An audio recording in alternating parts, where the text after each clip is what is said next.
સુપ્રસિદ્ધ તબલા વાદક જાકીર હુસૈનનું નિધન થયું છે। 73 વર્ષની વયે જાકીર હુસૈને અંતિમ શ્વાસ લીધા। અમેરિકાના સેન ફ્રાન્સિસ્કોના જાકીર હુસૈનનું નિધન થયું છે। બીમારીને કારણે છેલ્લા 2 સપ્તાહથી હોસ્પિટલમાં તેમની સારવાર ચાલી રહી હતી। તેમને દાખલ કરવામાં આવ્યા હતા।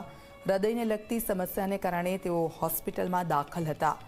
જાકીર હુસૈન 1988માં પદ્મશ્રીથી તેમને સન્માનિત કરવામાં આવ્યા હતા। 2022માં તેમને પદ્મભૂષણ આપવામાં આવ્યો। ત્યારબાદ 2023માં પદ્મ વિભૂષણથી તેમને સન્માનિત કરવામાં આવ્યા હતા। જાકીર હુસૈનને 4 ગ્રેમી એવોર્ડ પણ મળ્યા હતા। જાકીર હુસૈનનો જન્મ મુંબઈમાં થયો હતો।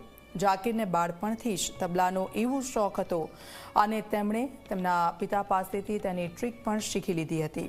માત્ર 3 વર્ષની ઉંમરે તેમણે તાલ વગાડવાનું શીખવાનું શરૂ કર્યું હતું। જાકીરનો પહેલો કોન્સર્ટ જ્યારે તે 7 વર્ષના હતા ત્યારે થયો હતો। આ પછી તેમણે 11 વર્ષની ઉંમરે પ્રવાસ કરવાનું શરૂ કર્યું અને એ પછી તેમનો અવિરત પ્રવાસ શરૂ રહ્યો। જાકીરને ભૂતપૂર્વ રાષ્ટ્રપતિ બરાક ઓબામાએ ઓલ સ્ટાર ગ્લોબલ કોન્સર્ટમાં ભાગ લેવા માટે વ્હાઇટ હાઉસમાં આમંત્રણ પણ આપ્યું હતું। તે ત્યારે આવું કરનારા પ્રથમ ભારતીય હતા। આ વર્ષે લોસ એન્જલસમાં યોજાયેલા 66માં ગ્રેમી એવોર્ડ્સમાં ભારતનો જયઘોષ પણ થયો હતો। તબલા વાદક ઉસ્તાદ જાકીર હુસૈનના બેન્ડ શક્તિને તેમના મ્યુઝિક આલ્બમ ધીસ મોમેન્ટ માટે બેસ્ટ ગ્લોબલ મ્યુઝિક આલ્બમનો એવોર્ડ પણ અપાયો હતો। ઉસ્તાદ જાકીર હુસૈને 3 અલગ અલગ કેટેગરીમાં એવોર્ડ મેળવ્યા હતા। પોતાની સિગ્નેચર હેરસ્ટાઇલ અને તબલા વાદનથી દુનિયાભરમાં જાણીતા થયેલા ગરવા ભારતીય જાકીર હુસૈનના નિધનથી સૌ કોઈ શોકમાં છે।